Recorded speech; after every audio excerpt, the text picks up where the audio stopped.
What's poppin', y'all? It's your boy Flooded Castle back with another hot take. And if you fucking with the video, hit that like button. And if you fucking with the content, hit that subscribe button. Lately, Ice Spice been at the top of everybody's conversation and playlist. Recently dropping Princess Diana remix with Nicki Minaj, Ice Spice is letting everyone know that she got what it takes to hold her own.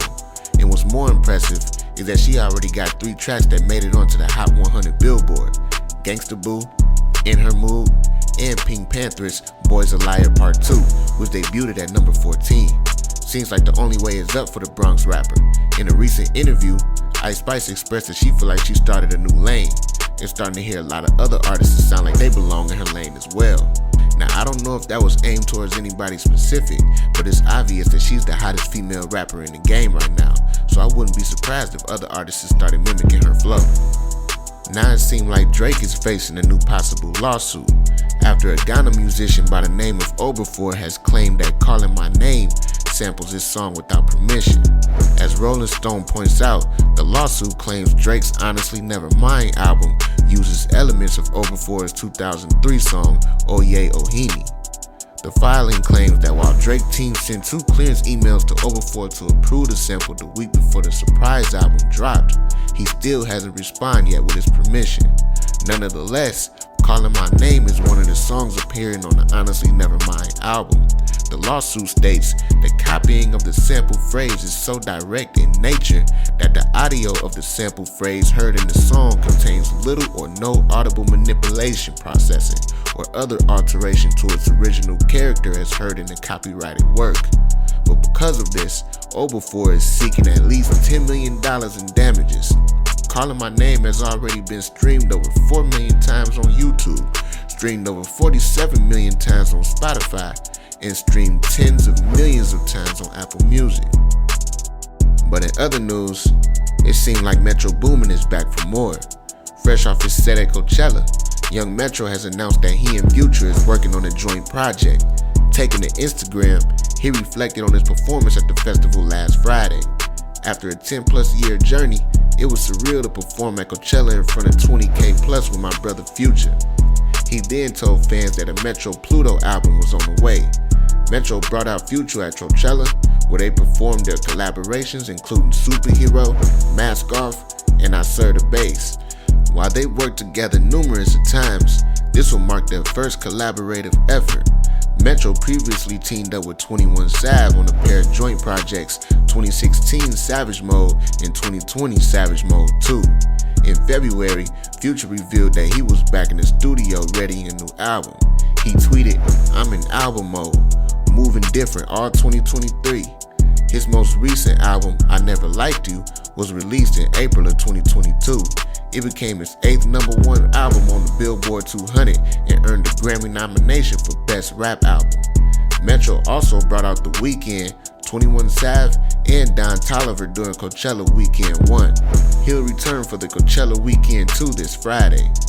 And surprisingly, Frank Ocean's highly anticipated return to Coachella over the weekend didn't quite pan out as most fans had imagined. However, shortly after the event had ended, rumors began circulating on social media about what caused the disconnect. A podcast called Empty Netters is letting people know about what happened behind the scenes at Coachella on the day of the singer's headlining performance. Hosted by former hockey players Dan and Chris Powers, the duo held nothing back regarding the chaotic set. Both of them alleged that they were slated to appear on stage with Frank Ocean after being referred to his creative team by former New Jersey Devils player Chris Nelson. Don suggested that for nearly a month, Chris himself and several other skaters had rehearsed for the performance. They also alleged that the rehearsals continued until the Tuesday before Coachella. But as it relates to the day of, Dan confessed that after the set pickup was pushed back multiple times, he knew that the wheels were starting to fall off. He says, "We get to this hotel and we're told to be there by 12 noon, then get a text that the runner's not going to come up until 1 p.m. Then it was 2:15 p.m., then 3. However, according to Dan, by the time that they arrived at the designated area for wardrobe, it was a nightmare. Word started getting around that Frank sprained his ankle, and people saying he's not in a good headspace right now and that they don't know what's going on. Eventually, they were told the ice skating part of the set was scraped. They were asked to get into costume and just walk around the stage instead, but the skaters said they weren't doing it. And at that point, it seems like the agitated Pyramid singer was ready to just walk away. Those figure skaters got cut not because there was an ice issue, not because something went wrong. He was just like, fuck this shit, I'm not doing it. What's going on with Frank Ocean? Y'all let me know in the comments below.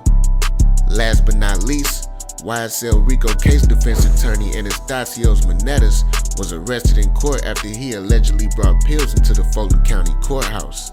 Manetas was handcuffed in court on Thursday following a security search of his bag. He was found with a bottle of prescription meds, and during the incident, he allegedly threw his phone at a deputy.